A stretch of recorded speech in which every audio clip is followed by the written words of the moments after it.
So today I have quite the look for you. This wasn't what I was planning, but I was trying out a bunch of new makeup and, you know, push came to shove and this is what it came out as. Plenty of good new finds in this video. I tried out a full face of new makeup and I loved like almost everything. Definitely stay tuned, watch through and see how I managed to pull through and not give up and I achieved this look, and that's why you guys are watching. Let's get started. So I have a bunch of new makeup in front of me that I really want to test out with you guys. I picked up some stuff. I got a bunch of PR in the mail recently, so I'm just gonna kind of like go in the order of which I'm doing my face and show you guys all the products. First off, I have to go wet one of these, but I wanted to show you guys this package. This is a new release from Sonia Kashuk, and this is like all of their sponges in one. You can purchase some of these separately, but there's like two face blenders and then what looks like 3 that could be used under the eye, but they all have really unique shapes. Let me go wet that. I'll be right back. I wet almost all of them. I left one dry because there was 2 of the same kind of sponge, so I wet all 4 of them. They did significantly increase in size. So this one has like a flat little side right here, pointed side, so it's essentially like a beauty blender with a flat side. They all did get really squishy and big. They do have the same feeling as like a Real Techniques or a beauty blender sponge. They're very soft. If I didn't already say, this is $15 and you're getting 5 sponges, so that's like ridiculous. Even Real Techniques is like more expensive than that. You get 2 for 10. Beauty blender, forget about it. It's like what, 20 bucks for 1 sponge? This one, look at it next to the size of my head, okay? This guy might be too big. Is that what she said? So I had to wring this one out a little bit more. They hold a lot of moisture, but yeah, these feel like they're gonna be really nice. So today, I got sent this package from Marc Beauty. Thank you, Marc Beauty. I'm in love with you. One of the best cruelty-free brands at Sephora. They came out with a new foundation. I am really excited for this foundation. It's called the Shameless 24-Hour Wear Foundation, and they had sent 3 shades. I already took one out, the shade I want to wear, and a brush. Here's the deal. You guys know I'm not a huge fan of brushes. However, we're gonna try it and then we'll probably go in with one of these sponges to blend out anything that needs to be blended out. It's kind of like one of those flat, pack on the pigment and kind of spread it around type brushes, but I have a hard time seeing how this isn't going to create streaks. And their brushes aren't cheap. However, it's called the Seamless, so I'd like to believe that it's gonna be seamless. The shade I'm going to be using today, because I am quite heavily self-tanned, thanks to Loving Tan, is Medium R300. They redid their entire shade range for this foundation. I'm really happy with all the brands that are deciding to expand their shade ranges. It's come to my attention recently that so many brands they're not inclusive at all. It's infuriating and it's not even targeting at me. So I'm really proud of Marc Jacobs for stepping up, creating a bunch of different colors. I really like this component. I would honestly rather have a squeezy tube. I feel like all their products are very travel friendly, like all of them. Their eyeshadow palettes I traveled with for my sister's wedding. Super sleek. I mean, probably the smallest thing in my makeup bag. A+ on packaging. I'm really excited to see the formula. Is there anything else I was gonna do before that? Yeah, so recently Physicians Formula sent me this Refreshment Cucumber and Bamboo Eye Depuffer. Seen my fair share of these before. Am I impressed? Most of the time, no. Just being honest. It smells nice. There was like a greasy layer on top of that, so we're gonna wipe that away. Let's just apply a little bit of this to the under eye area. Oh wow, that feels really cooling, I will say. I pray to God it doesn't like interrupt my concealer because I'm using like new everything today, so. But it feels very lightweight. Now let's go in with this foundation. Typically I don't do foundation first, you guys know me. I like doing eyes first. Today we're gonna switch it up because I kind of just feel like matching my neck right off the bat. So I'm just gonna give this foundation a good old shake. Medium buildable coverage with a natural self-setting finish. By the way, you guys, this does a 25 SPF, but it promises it will not give you flashback because of special encapsulated SPF innovation. I'm gonna go in with this sponge. If not, I might move up to the bigger one. Okay, you guys are about to get a sneak peek of something that I'm gonna use later, but I need the mirror right now. We're about to be glowing today.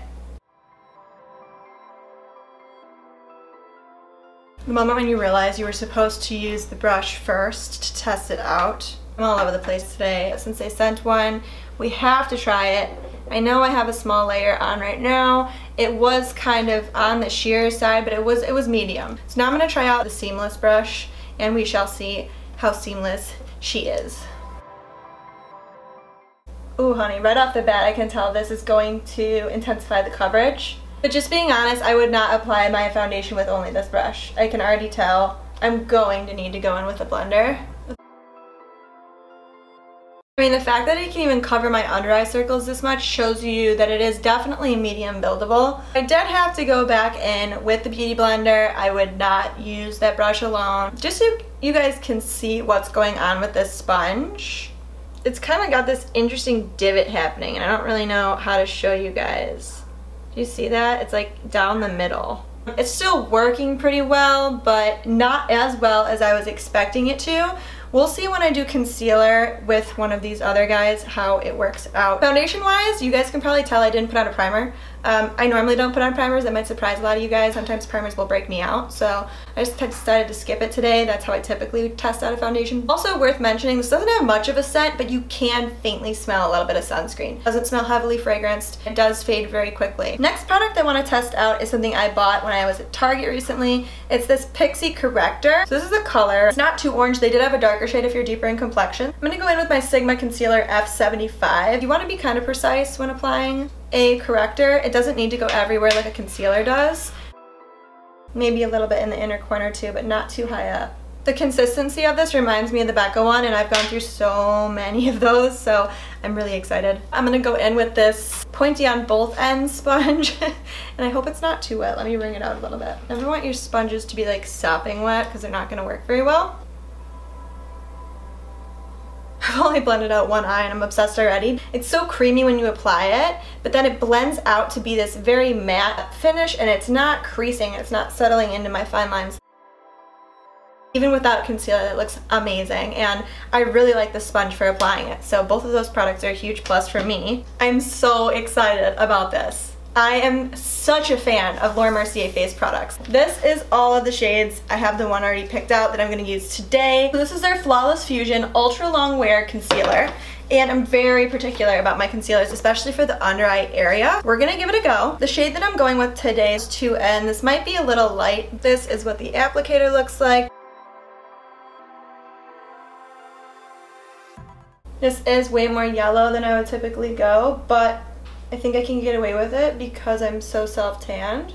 And I'm just going to go ahead and apply that to the forehead area as well. I'm going to use the other end of this pointy sponge. So this is actually coming in handy because I can use one end for my corrector, the other end for my concealer. I'm using a clean part of the sponge for the outer corner because I don't like bringing that light too far out because I feel like it just makes this area of the face wider. This sits absolutely gorgeously on the skin.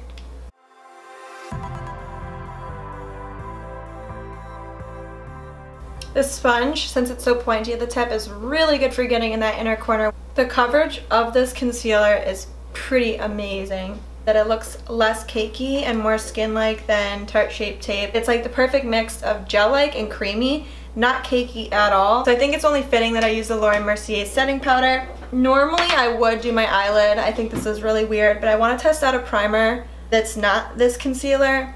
Typically just use concealer as primer, but I have a new Morphe primer that I want to try out. This is just the loose, what is it? Loose translucent setting powder. I'm going to pat out any creasing that might have happened. You want to do it right before you set it, and I'm going to just dip my sponge into the powder and pat it right underneath the eye.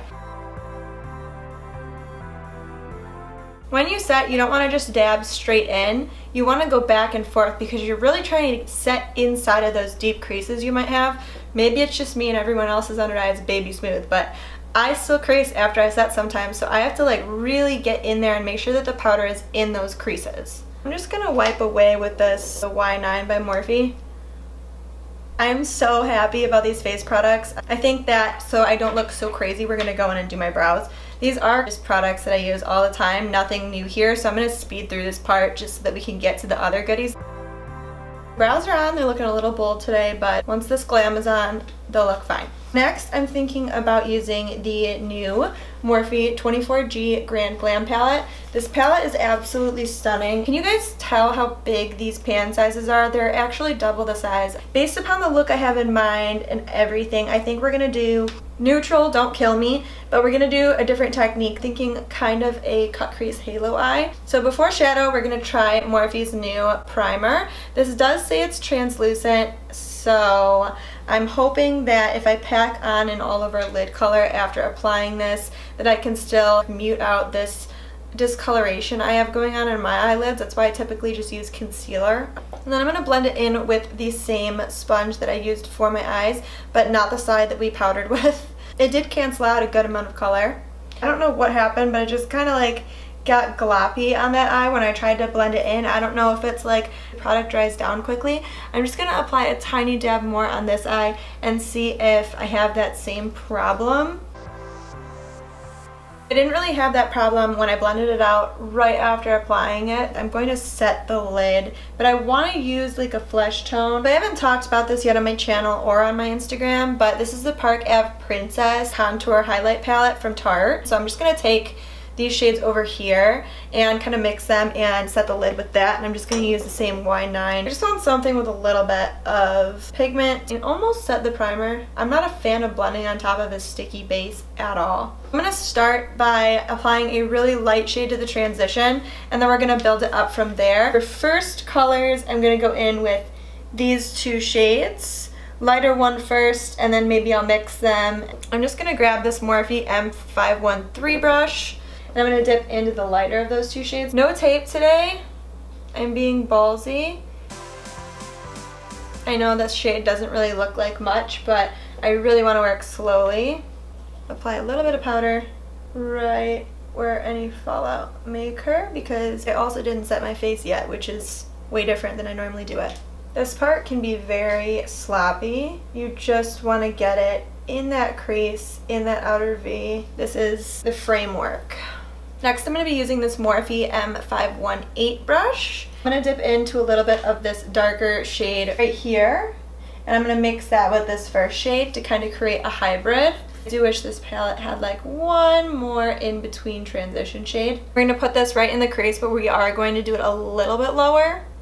And we're just building up intensity to get that blend to be as smooth as possible. I will tell you guys right now, I've been having psoriasis on my eye right here, so that's why you can see a little bit of texture. It's been causing a lot of flaking, and I'm not used to having psoriasis anywhere but my scalp, but we did recently get a new puppy, and so my skin's been flaring up like crazy. I've also been trying a few new products, and I think that I was having a bad reaction to them. I don't want you guys to blame the shadows for that, because has nothing to do with it. So I'm depositing most of the color in the crease, and then I am going around and just kind of fluffing it outward. I'm going to take a little bit of a smaller brush. This is just a Kylie brush that actually came with one of her palettes, but it is a little bit more pinched. And I think for the next shade we're going to go in with this chocolatey brown, and then maybe we'll intensify it with this darker brown. I told you guys I like to do it where there's only pigment on one side of the brush so things don't get really messy. But I'm just going to take this in the same places. I'm really just working my way up to having a pretty dark crease. It is okay to go high up with these shades. They will all marry together nicely, but we're going to cut that crease. So you want to create some sort of depth that's going to be next to that stark line, if that makes sense. Now I'm mixing in a little bit of that darkest shade right on this outer corner here. Being careful not to take it too far out. You do want to keep this lower than all the other ones. We don't want to cover up all the work. And then I'm going to go back in with the brush that I was using the mid-tone shade on, and just make sure that those two are sitting well together and there's no harsh line in between the colors. I know it looks messy and crazy, but trust me, I'm going to go and do the other eye, same exact thing, just adding those two darker shades to really intensify the crease. I'm going in with the leftover residual on this concealer brush, and I am just finessing the edges by the brow bone to make sure that I have the right generalized shape going on. So the next step is to go in and cut the crease, and for this I am going to be using the Mercier concealer. I'm going to use the same Sigma F75 concealer brush. You do want to make sure that the whole tip is covered when you're cutting the crease so you get a precise line. It's okay to raise your brows while you're doing this, but you do want to occasionally just let your eyes sit how it normally would so you can see how it's going to look when you're not raising your eyebrows. Work your way up. Don't start really big or you're going to have a really hard time reversing that. Okay, so that's how I've decided I want to fill the crease in, and I'm going to do these eyes one at a time. We're going to go right back in right now with the same brush that we used that dark shade on, and we're going to take those two darkest shades. We're going to pack them right here in this outer corner and create a nice gradient. This is the exact point where I went wrong, and I should have never applied that darker shade over the concealer because the concealer was not set and it created quite the line of demarcation. So just for you guys at home, don't do what I did. It's really important that you blend that concealer because if you have excess concealer, it's going to grab darker in those areas where there's excess. So just try to blend that edge. I am getting so much fallout right now. Okay. We're going to revisit that, but what I'm going to do is I'm going to put a little bit on that inner corner as well. No extra product on the brush. Improv, I'm going in and I'm recovering up this edge because I don't like how that brown isn't sticking. So now I'm going to go back in, and this time I'm going to use this Laura Mercier eye crease. It's a much denser brush. It looks much more even. Now we just have to blend the harsh lines. For that, I'm going back in with this Kylie brush that has the dark shadow on it. This is a giant, like, back and forth game. So now I'm going in with that concealer brush, and I'm actually just gonna blend the dark shade with the concealer brush. For the inner corner, I'm gonna use the M326 by Morphe. Don't go into that inner tear duct though. I'm going to go in with this rose gold shade right here. We're going to pack this on the center of the lid, and I'm going to use that same concealer brush. Now that I look absolutely crazy and no one believes that this look is going to turn out good, even me, I'm going to go in with this incredible You Glow Girl. It's called an Iridescent Jelly. It's in the shade Show Glow. I'm going to place this over top of the lid shade that we already have. For this, I'm going in with a smaller no-name concealer brush.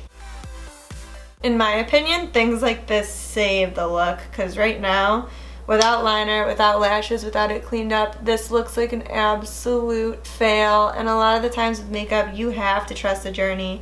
I've given up so many times on looks that probably could have been great if I would have just had patience. Now to try out this Morphe liner. This is in this shade Jet, which is their black. I have tried this once and I really enjoyed it. So I'm just going to go in with a Laura Mercier liner brush, a flat eyeliner.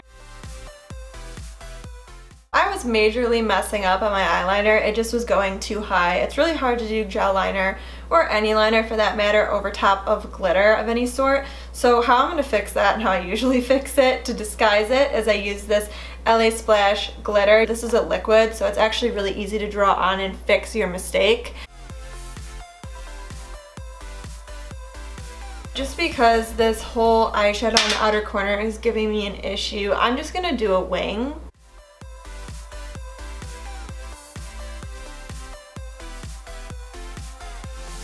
Alright, now that I've pretty much had several mental breakdowns over this eyeshadow look, I'm going to try to leave it at that. We're going to touch the lower lash line a little bit. I'm just using this flat under eye brush. It is the Y21 by Morphe. I'm going to take the chocolatey brown from the palette, and I'm going to run this under the eye halfway.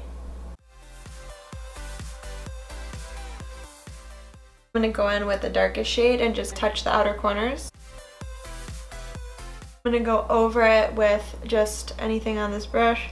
I'm going to be trying out the Eve Pearl mascara today. Not looking to do anything major right now, just kind of put on a coat so that my falsies don't show my real lashes. Honestly, not my favorite mascara. I just feel like it's doing nothing. It's taking like 20 coats to even barely cover my lashes and get them black. I'm going to use Morphe Premium Lashes in Sophisticated. These look really beautiful. Now I'm going to take this Morphe B19 just to pack a little bit of a shimmer on the inner corner. And I am going to use the Amrezy highlight.